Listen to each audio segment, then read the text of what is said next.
Tēnā koutou, tēnā koutou, tēnā koutou katoa, ko rangi e tūnei, ko papa e tā koutou nei. Nā mihi, nā mihi, nā mihi, ko kario te maunga, ko whaingaroa te moana, ko whaingaroa tuku u kaipo ki oti poti ahau I whai ana I te tohu taku te rongoa, ko Evie Hall or Yvette Hall tōku ingoa. Thank you everyone for coming today.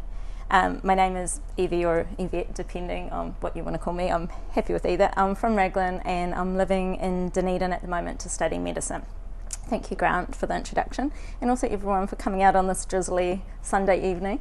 I appreciate that. To be up here speaking alongside the experts is a little intimidating, so hopefully I can add something to the conversation, but mine is not going to be science-based. It's actually just my personal journey with nutrition and that of my family's really. So this is a photo from last week. I was down the Wanganui River and I was thinking about the concept of nutrition. It's really confusing at times if you Google things and there's lots of stuff and people tell you don't eat this and do eat that, and it's a little bit like trying to walk through a thick forest. But so hold on. So I'm going to leave kind of the science part out and just go on what my journey's been through the river to try and work out nutrition for myself and that for my family. So my journey into medicine was a bit more roundabout than most. At 18 I went travelling overseas and it exposed me to a lot of different medical systems. I worked many different jobs, and at 24 I was living in South Africa and I thought, no, I definitely want to work in healthcare. So I returned to Aotearoa and studied a myriad of things, as was mentioned before. At the end of my Bachelor of Biological Science with a second major Māori Pacific Development, I returned a stack of books, which my cat Sprocket is keeping warm in the picture. Throughout the journey, and that's how I got into medicine, throughout the journey my family in the top photo have been a huge support, and down the bottom is my favourite two moments in medicine. One on the left, the little square one with me with the little boy, that's in El Salvador working in an infectious disease clinic, and the one on the right was last week down the Wanganui River, where I was invited to work in Pipariki in Jerusalem, which I'm not sure if any of you are familiar with, but very isolated communities, and they hadn't had a doctor down there for something like 10 years because they didn't actually want one. So to get invited was quite lucky and a real privilege. And specifically speaking with this family, we talked a lot about while eating lamprey eel that they'd offered me, and I ate with gratitude, but thought, gosh, this is kind of hypocritical that I'm going to speak about plant-based. But it also did help with building rapport and with starting the conversation about lifestyle changes, and I like to think on the traffic light to have step out of it sometimes out of respect. But for the most part I do try and live plant-based. But that was a wonderful conversation and wonderful people to meet down the river. So after getting into medicine, I kept thinking, gosh, I want to help people be healthy. And I kept learning about disease and diagnoses and things like this. And within the curriculum, it seemed a little bit sparse. I mean, Jim Mann did give, I think, one lecture, but we didn't get that much within the curriculum. And I looked around for it and eventually found the Integrative medical group, which was started by students who'd seen the same gaps in the curriculum. In 2017 and 2018 I ended up running the group, and as a few key things I guess that highlighted to me how much medical students really wanted more of this kind of well-being, wellness, was actually the ECHO conference on student, patient and doctor well-being, in which we ran many things, but one was a nutrition workshop where Dr. Milena Hasbin, who is a functional medical doctor and a GP, and I believe functional medical doctors are like more this holistic integrative doctor from the States that have undergone formal training as a postgrad. So she ran a workshop, and she's in the corner there, on becoming nutrient replete and different ways where you can use diet to do this. And that workshop had a wait list for people to attend, and in that we also went into how to make this cost effective, because that's can be a huge barrier in people's minds, at least for as a student, but also for our patients. So that was really interesting. And then at the top we've got the ACNIM conference, which ACNIM being the Australasian College of Nutrition and Environmental Medicine. And we had 17 students that ACNIM said, look, if you bring the students, they can have free entry. And it's a couple of $1,000s to attend these workshops. And so I put it on the thing, the same way actually it got circulated through the medical school about this, and we had 17 students come, but they gave up their weekend, they paid their flights and they paid accommodation. And the reason I raise about the time commitment and the finances, that we often think with students with their workload and financial restriction that they wouldn't do these things, and it also is testament to how much it actually means to them that without much free time and without much available income, they were willing to fund to get this in their curriculum, but we aren't actually getting it formally in our medical school curriculum. But the most impactful talk was from Kōrero Esselstyn, and I had sent him an email and he asked if we got any content in our curriculum, and I said no, and we set up a Zoom talk. And I'm not sure who's here might be familiar with the Hunter Centre, but the Hunter Centre is where most medical students do our our learning space. It's not as much on this campus, it's kind of in the rooms there. And the bottom floor, there's the seminar rooms, G10, A and B, and we opened up the middle doors thinking, gosh, that's going to be excessive. But it was full to the back, and there was only standing room, and it was amazing. And this was for a Zoom call in 2017 when Zoom wasn't as big as it is now, and so and that was really cool. I thought, far out, this isn't just me that is finding this interesting. But that also links directly into my personal experience of plant-based eating, because 6 months before that, and the reason I emailed Caldwell was my father was diagnosed with significant cardiovascular disease and given less than a year to live if he didn't have a coronary artery bypass. And for those who aren't in the medical field, a coronary artery bypass is a surgery which is it's quite serious, albeit sadly it's routine because there's so many get done. But where you take a vein out of the leg and you kind of plumb it over the top of the heart so the heart can still get perfused sort of around the blockages. But that disease is actually throughout the body, throughout all the vessels, not just the cardiac ones. And so even with him getting this, he still had significant vascular disease throughout his whole body. And with him wanting to live a really active life and be really still part of the world, that was not really fitting with his goals for himself or really what we as a family had hoped his retirement years would be. And that's when it got even more complicated. This is my younger brother, Hayden, and at 28 he was diagnosed with stage 3 bowel cancer. And this was within only a couple of months, so our family was reeling a wee bit, to say the least. So I took some time out of medical school and went up to try and help.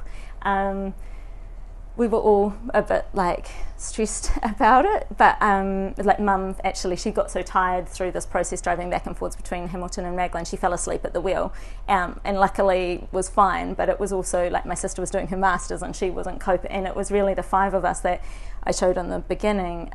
I mean, they were my biggest rocks, so I felt like I needed to be there. And in attending their appointments, which was the job that kind of needed the most help really that we could do on the outside, especially when you're living between Raglan and Hamilton, which is about an hour each way, I heard the oncologist say to my brother and the cardiologist say to my father that diet, almost the damage is done, diet's not really that big a deal, and I was like, oh wow, this is... Oh, I'm sure it is. I'm sure it's actually the key causative factor, isn't it? And I was like, wow, this is intense. But yeah, for my brother and my dad, I guess they both wanted a life where they were young men. They are still young men, where they would be able to do the things they loved and return to health.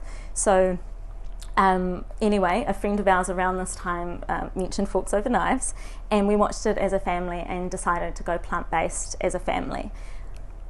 So this is us, this is Dad amongst he spent almost 6 months in and out of hospital actually, and he's over it here, and I can't believe the rest of us are smiling, to tell you the truth, because I look at this photo and I go, what were we thinking?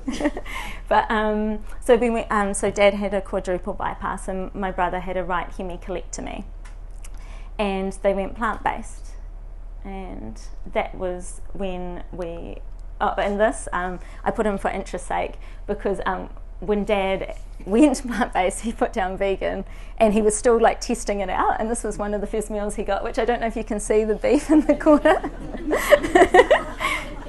And that's all, no, But that's also testament to that it's not easy, and it does take a bit of being adaptable and just perseverance, and also supportive people around you, and to have a laugh as well, because it wasn't always easy, and there was also, the doctors didn't really understand what our family was trying to do. So there was a bit of scepticism as well. But when Dad sent me this photo last night, it wasn't in my slides, and I was like, I have to put that in. So this brings me to the implications for patients, because as my family is now 4 years down the track and enjoying really good health, my dad is doing more than what he ever did before. He's more involved in the community, he's more involved in our family, he's happier, he's way nicer to live with, but also he lost 30 kilos, and he had been always in that obese category, and people told him that that was genetic. And I was like, how do they know that? Because they haven't done a test on that, and they haven't seen the rest of his family. Like, why are they saying it's genetic that he's obese? But when he went plant-based, the weight just fell off him, and he was never hungry, actually. And that was the rule we set: no, Dad, you're not going to be hungry, but we just need this inflammation to come down, because this is scary. We want you, none of us are ready to have kids, we want you to meet your grandkids, you want that. And so so that was for him. And for my brother, he's his girlfriend at the time, they're now engaged, he's doing tons of amazing woodwork things. He's just like, well, this isn't even part of his thinking anymore. There's no signs of cancer, which considering the condition he was in when it was diagnosed, his bowel was getting lots of polyps even after, but the longer he stayed on plant-based, the polyps have stopped, and now he's on like kind of the same as my sister and I on the colonoscopy screening. Like, he's back to 5 years now, which is an amazing outcome to have had such good resolution, which, and without chemo, which was his choice, he didn't want. So Caldwell was also Bill Clinton's cardiologist. So I might come back to some of that. Yeah, I'll just come back. But not only is this a health issue, but it's also a human rights issue, because not everyone in New Zealand is enjoying the same health outcomes. And when it comes to the Y2575 health services equity investigation, that between 1996 and 2014, all causes of cardiovascular disease and mortality were more than twice as high for Māori. And that's a public health issue, that's a big one, and that this is repeated throughout Indigenous peoples in colonised countries like Australia and Canada. That this actually calls us to be more prepared and to know more about what's going on, and to offer prevention and reversal if we are possibly able to, because it's not fair not to, actually. So I guess a summary of my key points is that when I've been like in medicine, I've got several of my colleagues here today. Everyone I know who's entered medicine has wanted to help people, and most of the people I work with, I'm pretty sure they entered wanting to help people too. And let thy food be thy medicine is like an old saying, but the thing is, if we stop derailing our cells' natural processes, they can restore and heal themselves, which I think is really important to remember, that food's not this other thing other than health. That reminds me. So we see ourselves culturally as meat eaters, but we're also DIY experts. And a lot of our patients that was the slide back with Bill Clinton, and a lot of our patients, they really want something they can do themselves. And I got to see that firsthand with my brother and my dad. They wanted something they could do themselves. They were frustrated to put that power into other people's hands. And it was actually watching that thing. It wasn't me pushing them to go plant-based. They actually wanted something they could do, because waiting for that surgical date is so stressful. He was the youngest that any specialist, like he'd gone to 6 different doctors, and you've got GERD, you've got this, there's no way you've got bowel cancer, and it actually got till the tumour ruptured. So that wasn't a good outcome, I guess. And so at that point we were like, well, geez, we need to stop having any inflammation or anything that could derail the cell processes, so really it was almost that we were looking at not even from the microbiome, but a little bit, but actually mainly from just, we need him not to be inflamed. We need cells to do what they do, and we need his immune system to be screening for cells that are going rogue. And there is research into it, but at that point we were probably just trying to find anything, and then we found the research after, but it just seemed to make sense, and then So it was almost happened, I think it gave such a fright because, I mean, we found out the surgery happened and then we had to work out what to do after, and the chemo was only going to add maybe